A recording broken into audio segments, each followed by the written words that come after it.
Bismillahirrahmanirrahim. Bismillahirrahmanirrahim. Assalamualaikum warahmatullahi wabarakatuh.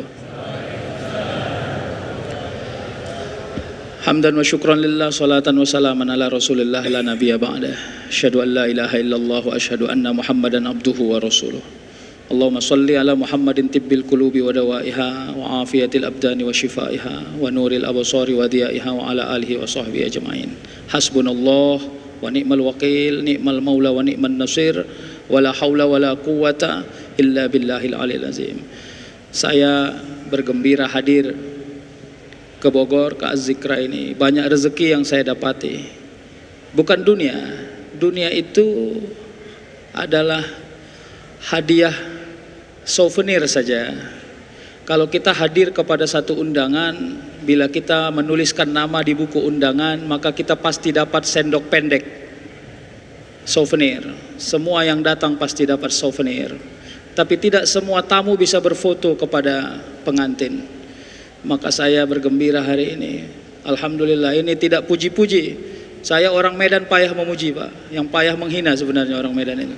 Tapi hari ini saya merasa mulia bertemu dengan Kiai Syukur, Ustaz Syukron. Ya, hari ini ada seluruh kiai-kiai di sini yang tidak bisa saya sebut, Dr. Said Kutub.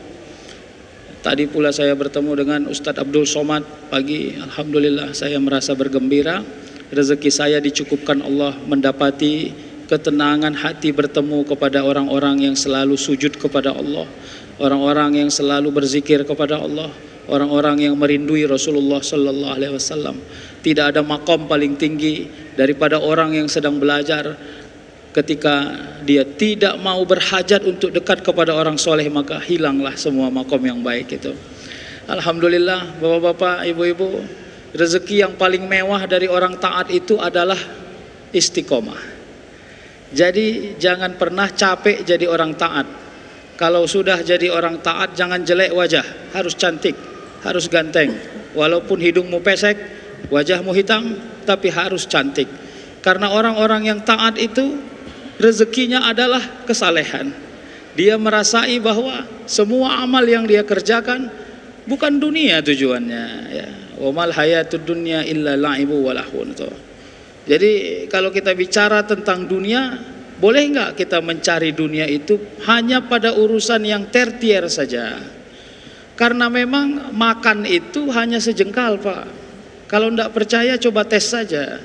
Di Medan itu ada orang bilang begini, mau kemana Pak? Saya mau bekerja untuk cari sesuap nasi. Wah, bekerja 12 jam cari sesuap nasi, lama betul itu. Kenapa harus sesuap nasi yang dicari? Kalau cuma makan yang 12.000 dengan makan yang 50.000, ujung-ujungnya buangnya ke WC juga. Tidak ada yang berbeda. Tapi kenapa kita harus sampai menzalimi orang lain hanya untuk mencari itu? Kenapa tidak kita lebih tenang saja? Ada lagi orang yang lebih jahat, bersengaja meninggalkan perintah Allah sholat hanya karena sibuk pada urusan dunianya. Wah, ini lucu juga kita melihat orang yang seperti ini.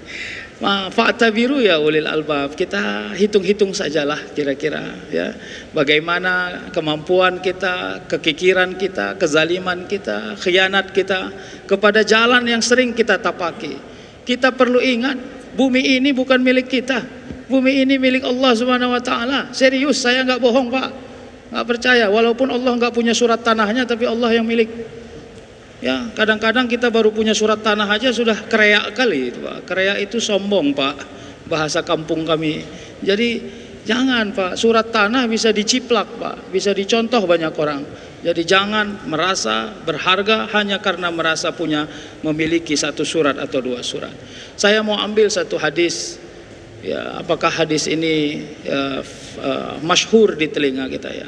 Ya Abdullah bin Qais, ala adulluka ala kanzin min kunuzil jannah.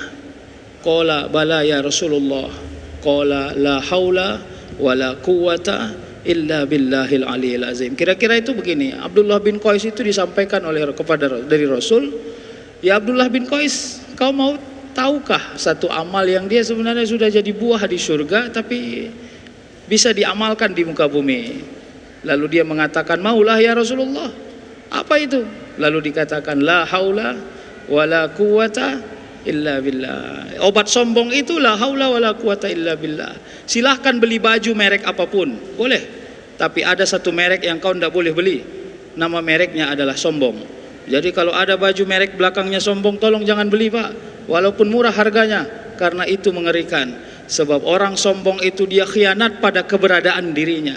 Keberadaan dirinya itu hanya sebagai abid di hadapan Allah, sebagai khalifah, menjadi orang yang memanage segala kehidupan kita di muka bumi ini. Bapak Ibu yang dirahmati Allah, apa energi dari la haula wala quwata illa billah? Karena disebut tidak ada daya, maka manusia ini merasa punya daya. Kita ini merasa punya daya, sehingga begitu kita menyebutkan la haula, dayamu milik Allah.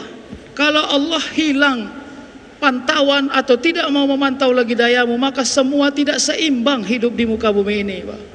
Itu ya, tidak seimbang. Hati-hati kalau sudah hidup penuh dengan ketidakseimbangan, yang banyak menjadi sulit, yang sedikit menjadi upatan, Pak, menjadi cacian, dan ini menjadi kekhawatiran kita bersama. Maka la haula, apa daya itu? Ada sabar, ada syukur, ada tenang, ada baik sangka. Itu daya semua yang Allah pelihara kepada diri kita menjadi kekuatan. Bapak Ibu, yang mau kita hindari dari kehidupan kita ini adalah istidraj. Hati-hati Pak, orang yang sombong itu mudah menjadi istidraj. Istidraj itu kalau saya boleh memberi contoh, sama seperti orang, ini kalau bicara orang amalnya yang cantik, begitu kita duduk berhalaqah, di tengah kita ada anak yang cantik comel Pak. Kalau Ipin Upin bilang comel tuh. Cantik, pipinya tembem, rambutnya cantik, wangi tubuhnya.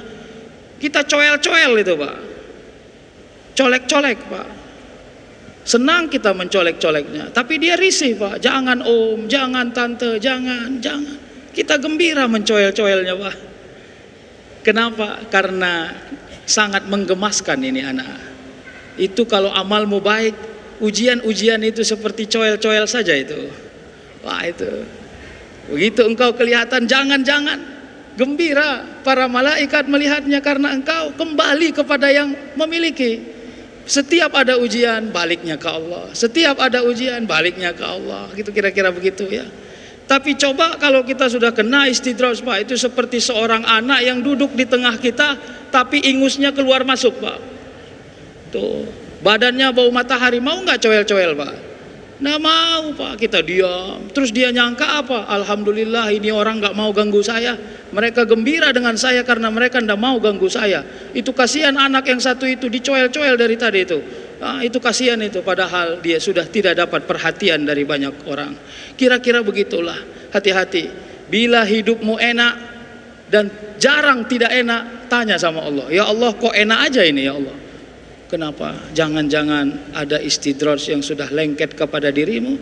Apalagi engkau mulai layas. Layas itu merasa tidak penting kepada sholat, tidak penting kepada kebaikan, banyak duit tapi tidak mau berinfak dan sedekah, ya tidak penting kepada manfaat. Ada orang yang menolong, mudah engkau menolongnya, tapi engkau memilih tidak menolongnya. Hati-hati Pak. Ada saatnya kebaikan menjauh dari diri kita. Allah sudah hilangkan rezeki berbuat baik dari diri kita. Kenapa? Karena dulu engkau mampu, engkau merasa tidak mau melakukannya. Bahaya. Mudah-mudahan ini kekuatan bagi diri kita. Saya mohon ampun kepada Allah, mohon maaf kepada para guru saya yang ada hadir hari ini. Saya ini hanya sebagai mustami' saja harusnya hari ini, tidak boleh melebihi dari itu. Bergembira saya dijamu dengan sempurna di majelis az-zikr. Saya punya kenangan yang gembira di sini. Izinkan kenangan yang gembira ini saya sampaikan di Sumatera Utara, menjadi doa bagi kami orang Sumatera Utara. Ternyata orang yang kasar mulut seperti saya diterima pula saya di sini, dan dilepas pula saya besok nanti dengan sukacita dan husnul khotimah. Saya kira itu saja. Terima kasih. Wallahul muwaffiq ila aqwamit thoriq. Wassalamualaikum warahmatullahi wabarakatuh.